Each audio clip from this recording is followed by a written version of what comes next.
রেমাল ঝড় কাড়ল প্রাণ। পটল খেতে বিদ্যুতের তার জড়িয়ে মৃত দুই কৃষক। সকাল সকাল পটল খেতে ফুল ছোঁয়ানোয় কাল হলো বৃদ্ধের। সোমবারই চলে গিয়েছে রেমাল ঝড়ের তাণ্ডব। রোজকার মতন মঙ্গলবার সকালে নিজের পটল খেতে গেছিলেন বছর 63 বৃদ্ধ অনিল পাল। ঝড়ের তাণ্ডবে বিদ্যুতের তার ছিঁড়ে পটল ক্ষেতের মাচার উপর ঘুণাক্ষরও টের পাননি বৃদ্ধ। পটলের ফুল ছোঁয়ানো মাত্রই ছেঁড়া তারে বিদ্যুৎপৃষ্ট হয়ে লুটিয়ে পড়েন তিনি। এই সময় ওই পথ দিয়ে এই চাষের কাজে যাচ্ছিলেন প্রতিবেশী আরও এক কৃষক।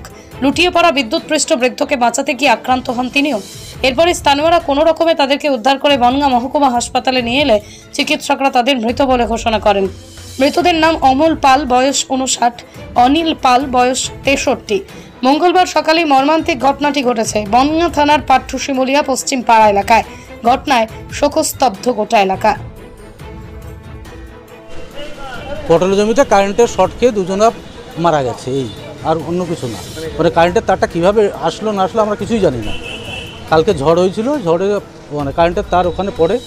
আজকে একজনা ওখানে কাজ করতে যায়, অনিল পাল নামে একজন কাজ করতে যায়।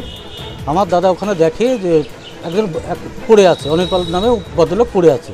আমার দাদা তাকে বাঁচাতে যায়, যে তাকেও আমার দাদাকেও তখন অ্যাটাক করে। জমিতে, হ্যাঁ ওই জমিতেই কাজ করছিল। হ্যাঁ না না না, নিজের জমি, ওটা নিজের জমি। বুঝতে পারিনি যে তারটা কারেন্ট হয়ে আছে।